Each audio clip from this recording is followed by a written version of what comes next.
सच आचार्य, वो धनानंद है, वो कभी भी कुछ भी कर सकता है।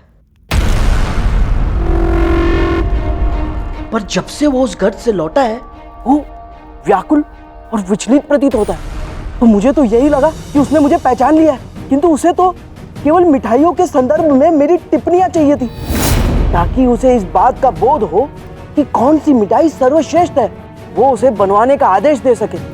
उसकी मति भ्रष्ट हो चुकी है। धनानंद मिठाई बनवा रहा है?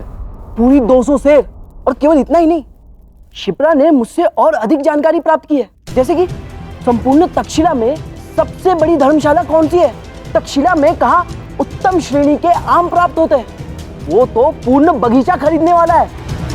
महारानी, इसका अर्थ ये है कि धनानंद ने अपनी अगली चाल चल दी है।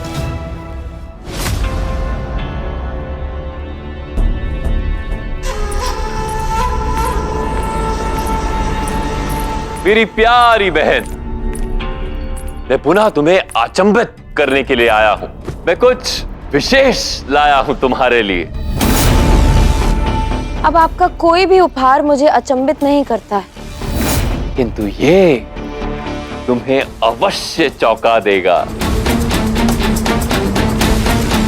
आप सभी अंदर आइए।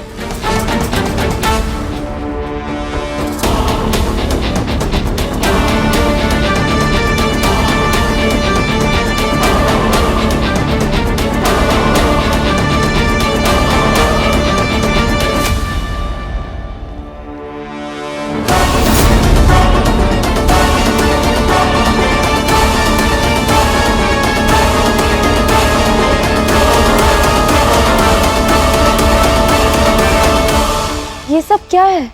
तुम्हारे वागदान की तैयारियां हैं बहना। आज से आधिकारिक रूप से तुम राजकुमार अंबी कुमार की मंगेतर बन जाओगी।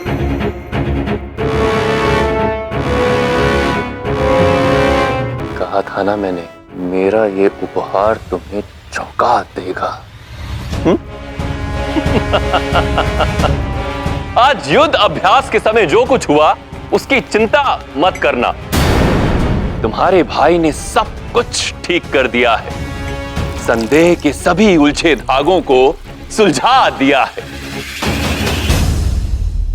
मैंने अपने मित्र सेल्यूकस को यह बता दिया है कि हमारे बीच के इस द्वेष और कड़वाहट को मिटाने के लिए तुम दो युवा प्रेमियों को एक करना होगा। इसीलिए तुम्हारा वागदान आज ही है। अभी इस उत्सव के लिए बहुत से प्रबंध शेष हैं। आइए चलते हैं।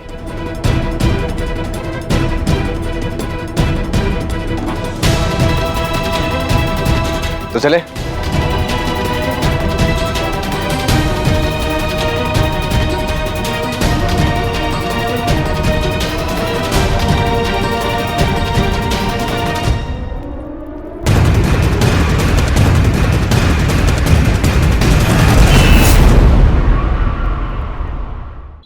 धनानंद जैसा धूर्त व्यक्ति अपने हृदय के वास्तविक उद्गार कभी किसी पर व्यक्त नहीं होने देता, परंतु उसका आचरण स्पष्ट रूप से केवल एक और ही संकेत कर रहा है।